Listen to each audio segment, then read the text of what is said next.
Senhor Deus, Santo e Eterno Pai, obrigado pelo privilégio que temos de estar na Tua presença e também nesse relacionamento que o Senhor tem conosco, de pessoalidade, de estar tão próximo. Fala ao nosso coração, queremos ouvir, como filhos atentos à Tua palavra, que nos orienta e nos dá vida.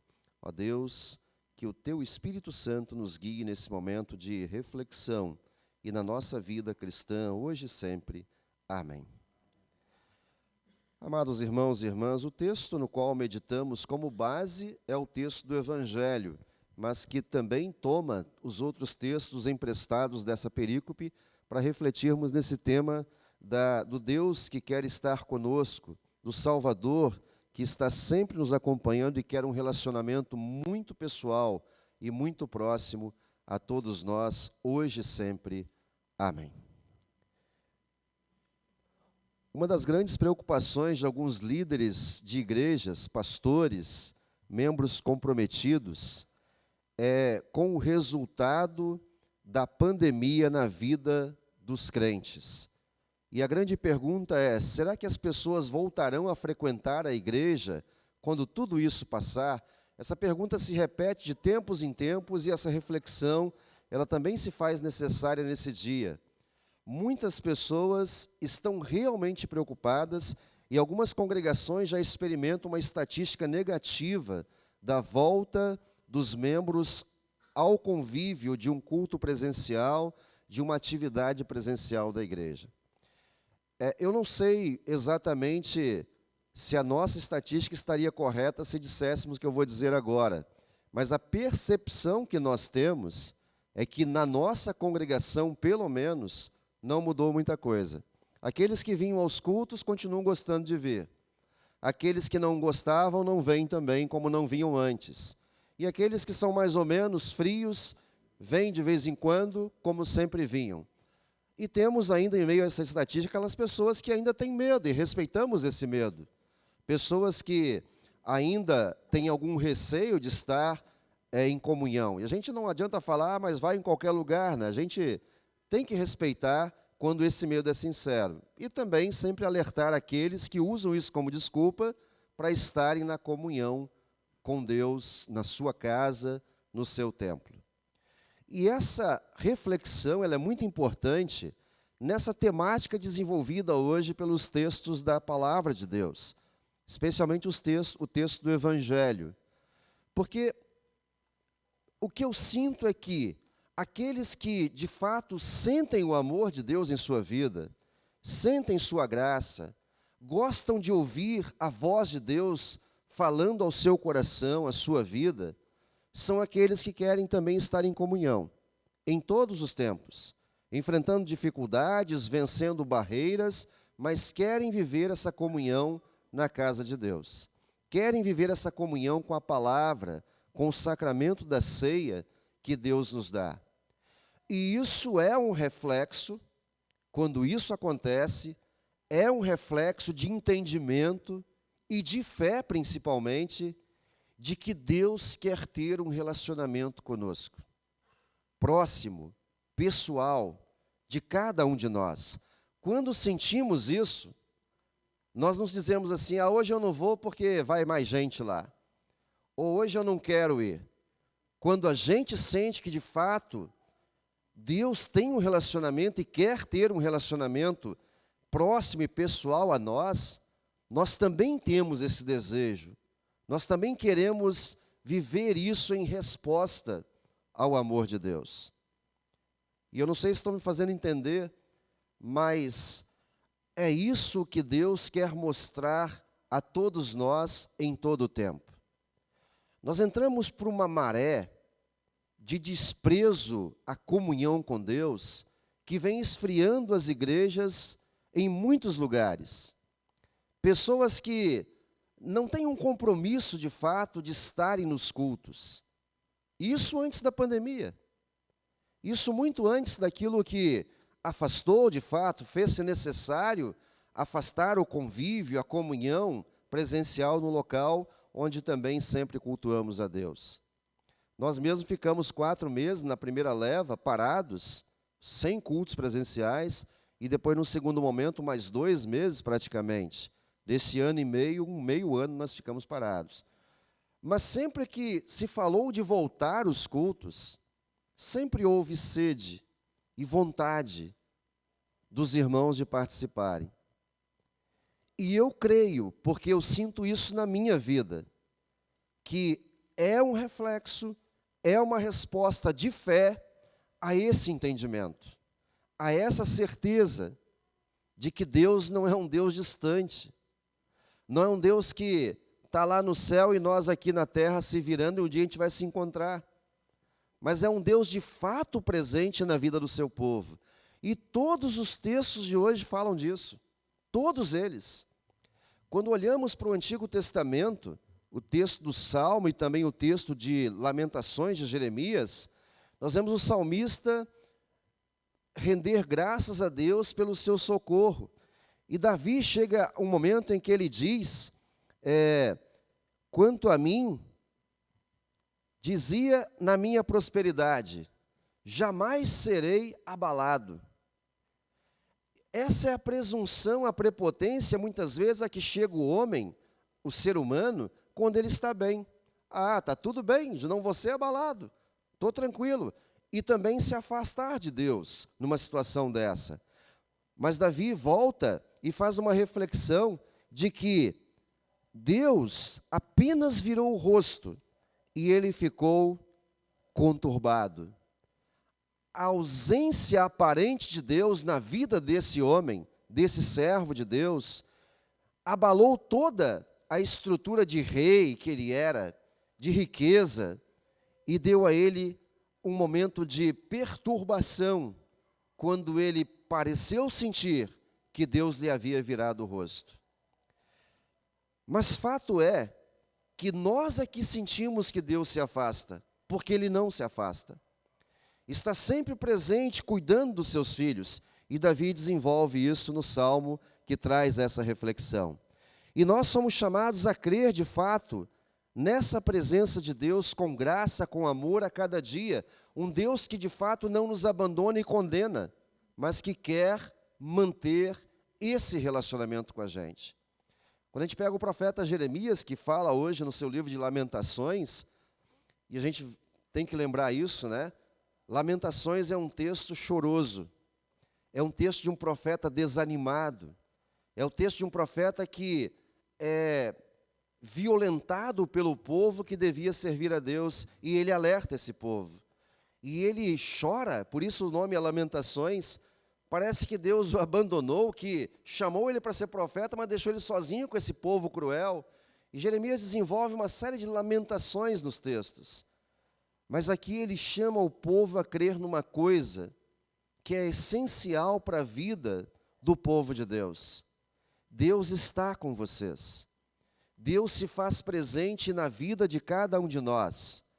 E ele diz, as misericórdias do Senhor são a causa de não sermos consumidos. E elas se renovam a cada dia, porque Deus está a cada dia conosco.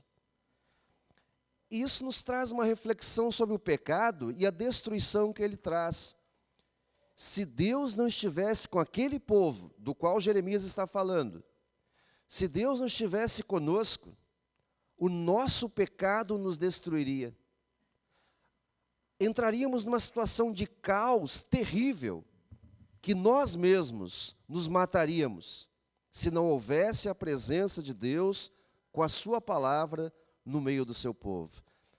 E mesmo naquelas lutas e angústias, Deus chama Jeremias a mostrar a sua presença, falando a esse povo, o Senhor disse, o Senhor falou, o Senhor está no meio de vocês.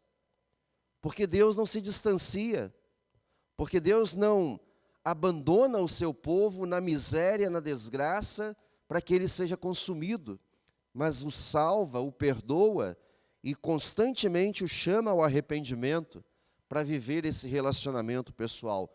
Foi assim com o povo de Israel e é assim também com todos nós. Só de passagem, o texto do apóstolo Paulo, hoje em 2 Coríntios, fala desse Deus presente na vida e no coração das pessoas que creem nele. Nesse Deus que consola, que ampara, que dá forças, orientação e desperta no amor cristão.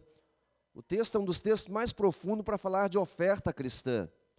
E nesse tempo em que irmãos da região da Judéia estavam passando fome por causa de uma grande seca, irmãos pobres da região da Macedônia se uniram e entregaram ofertas generosas para socorrer aqueles irmãos necessitados. Eles tinham Deus no coração e sabiam que irmãos que também tinham estavam passando dificuldades, e eles não medem esforços. E diz o apóstolo Paulo, eles deram a si mesmos, primeiro ao Senhor, e depois a nós e a vocês. Ou seja, a pessoa que vive um relacionamento real com Deus, de fé, reconhecendo sua graça e seu amor, mesmo nas dificuldades, é alguém que ama e é alguém que se entrega a Deus, na confiança de que Ele também pode participar do reino de Deus, ajudando com as suas ofertas, com os seus bens, com a sua vida, com os seus dons, com o seu tempo, para que outros sejam assistidos, outros que eles também sabem que temem e amam a Deus e que passam necessidades. E esse texto nos ensina isso, desse Deus presente no coração de quem doa e no coração de quem recebe.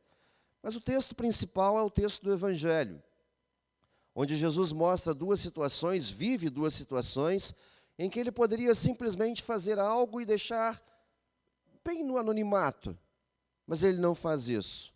Aparece a Jesus um pai desesperado, como qualquer pai que tem sua filha extremamente doente e caminhando para a morte com a enfermidade, clamando a Jesus por socorro, clamando que Jesus vá com ele à sua casa e assim traga salvação à filha que está prestes a morrer, que está numa situação delicada, à beira da morte. Jairo clama a Jesus para que vá à sua casa, imponha as mãos sobre sua filha, para que ela seja salva e viva. E Jesus podia dizer assim, vai lá, pode ir que eu já fiz acontecer. Mas Jesus não é assim. Ele vai junto. Ele está junto. Ele não é um Deus ausente, distante, mas é o Deus que quer se colocar ao nosso lado, na nossa angústia, no nosso sofrimento. Nós é que o tratamos muitas vezes com esse distanciamento, mas Ele não nos trata assim. Ele acompanha Jairo, ele vai com ele, só que quando ele ia acontece uma outra situação, que aparentemente é tão grave quanto a situação de Jairo. Uma mulher, diz o texto, que sofria de uma hemorragia séria há 12 anos, que já gastara tudo que tinha com os médicos e que nada havia melhorado, pelo contrário, piorava, ela estava desesperada, angustiada com essa enfermidade longa, duradoura e que não tinha solução. E ela faz algo que era corajoso e, ao mesmo tempo, arriscado. Hoje em dia não é assim, nossa cultura é outra. Mas uma mulher com hemorragia, uma mulher menstruada não podia sair de casa, a lei levítica proibia isso. Ela poderia ser até apedrejada se isso acontecesse. Era uma preservação da mulher, mas também das outras pessoas. Essa mulher não estava só num ciclo comum, mês a mês, era 12 anos que isso acontecia. Era impuro a uma mulher assim sair na rua, era proibido pela lei. E ela arrisca tudo. Ela ouve falar de Jesus, ela crê em Jesus. E ela vai, ela busca, ela necessita daquilo que ela busca em Cristo. Ela se enfia no meio da multidão, algo que era proibido a ela. Ela se arrisca a ser repreendida fortemente ou punida fortemente. E ela no meio daquela multidão com uma certeza e uma fé plena de que se ela pelo menos encostasse nas vestes de Jesus, ela seria curada.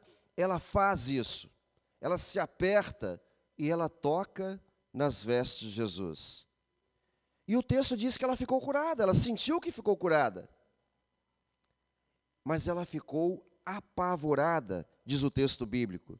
Ela ficou com muito medo, porque ela não poderia estar ali. E embora sentisse que o que ela buscou, ela recebeu, mas ela tinha medo, ela ficou atemorizada e tremendo, cônscia do que nela havia se operado. Jesus não deixa essa mulher ir embora simplesmente com uma cura. Ele quer falar com ela. Ele quer olhar olho no olho. Ele quer manifestar o seu amor, a sua compaixão. E Ele quer que ela tenha certeza que Deus não a rejeita, mas que Deus se importa com ela. Então Ele pergunta aos discípulos, né? Quando Ele sente sair poder, numa aglomeração total, né? Jerusalém tinha acabado aquela restrição que o governo dava, né? Podia se aglomerar, e eles estavam lá aglomerados, lá atrás de Jesus, né? Muita gente. E Jesus diz assim: quem me tocou? Eu acho que se a gente estivesse lá, diria a mesma coisa que os discípulos, né? Espera aí, né? Todo mundo aí te apertando, uma multidão de gente, e você vem perguntar quem te tocou? Mas Jesus, Ele não estava dando razão para eles zombarem dele. Ele não estava fazendo uma pergunta boba. Ele queria que aquela mulher se manifestasse. Ele não queria deixá-la embora daquele jeito. Ele queria que o seu medo, que ela não voltasse para casa com medo de ter feito algo errado, tocado num rabino, tornado ele impuro com seu toque de mulher impura. Mas ele quer mostrar completamente a preocupação, a compaixão e o amor de Deus por aquela mulher.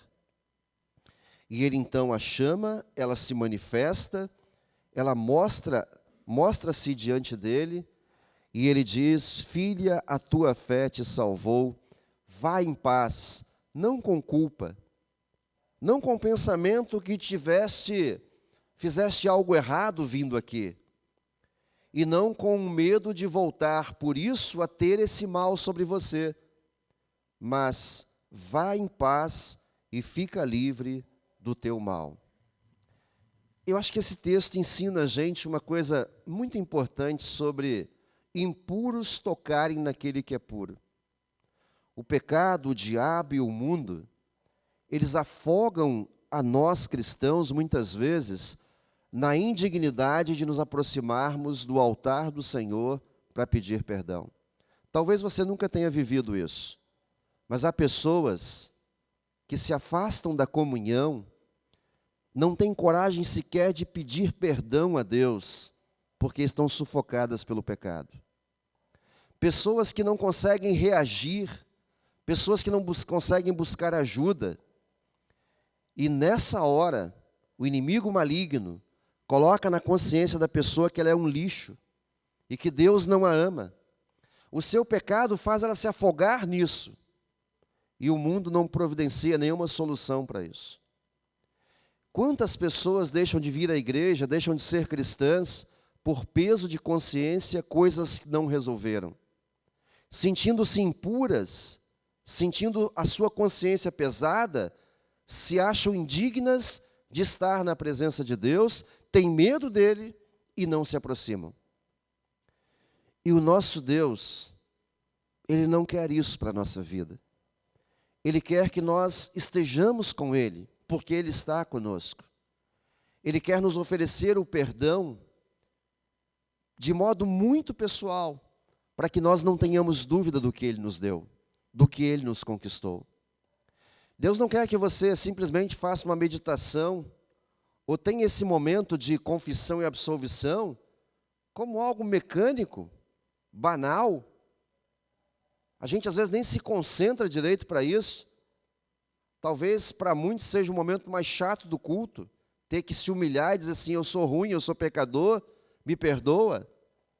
Deus não quer que você tenha esses pensamentos. Deus quer que você venha do jeito que você é, com as suas cargas, com as suas culpas, com a sua impureza, porque Ele purifica, quando você crê naquilo que Ele faz por você. Assim como essa mulher creu, que se tocasse em Jesus ficaria curada.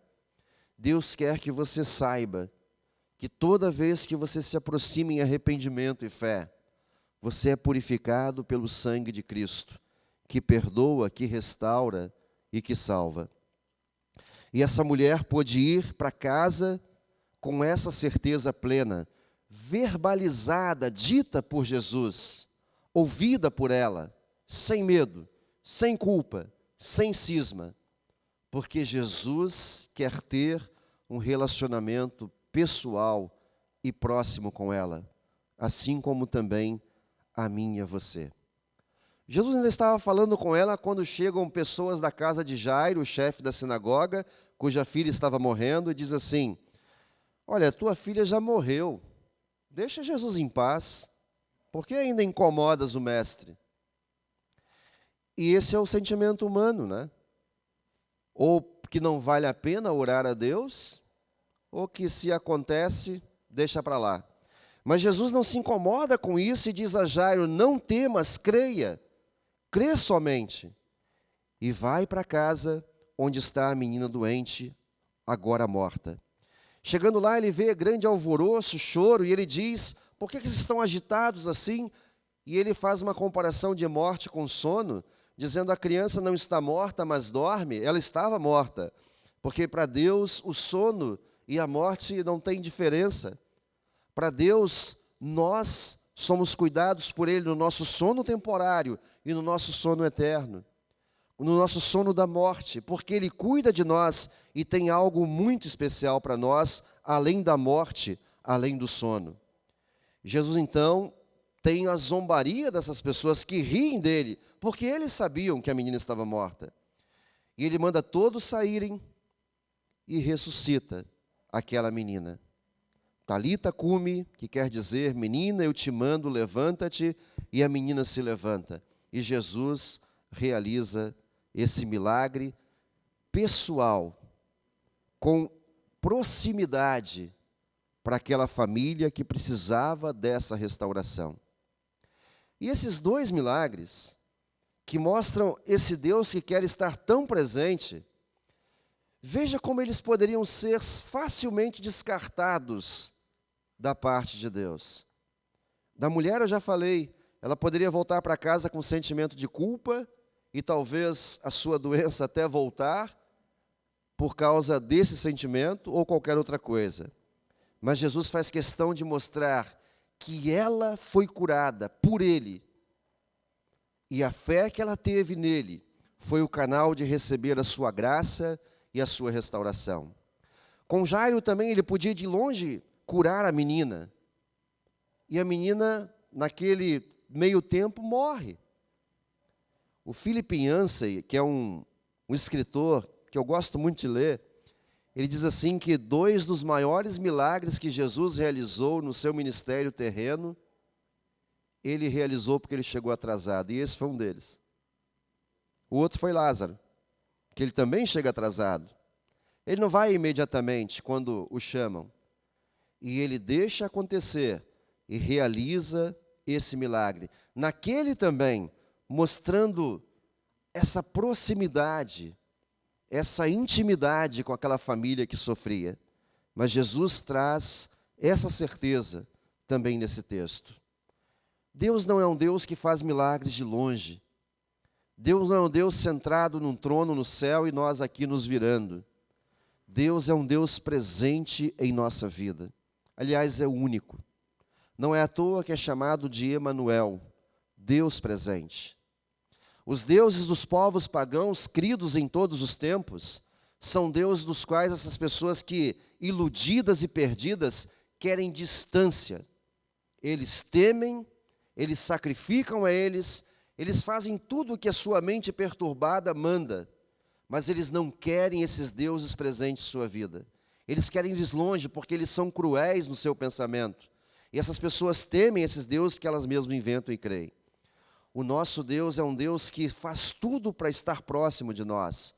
E a grande prova disso foi quando Ele veio ao mundo, enviou o seu Filho, se encarnou para estar próximo de nós e nos dar o seu perdão, o seu amor e a sua salvação.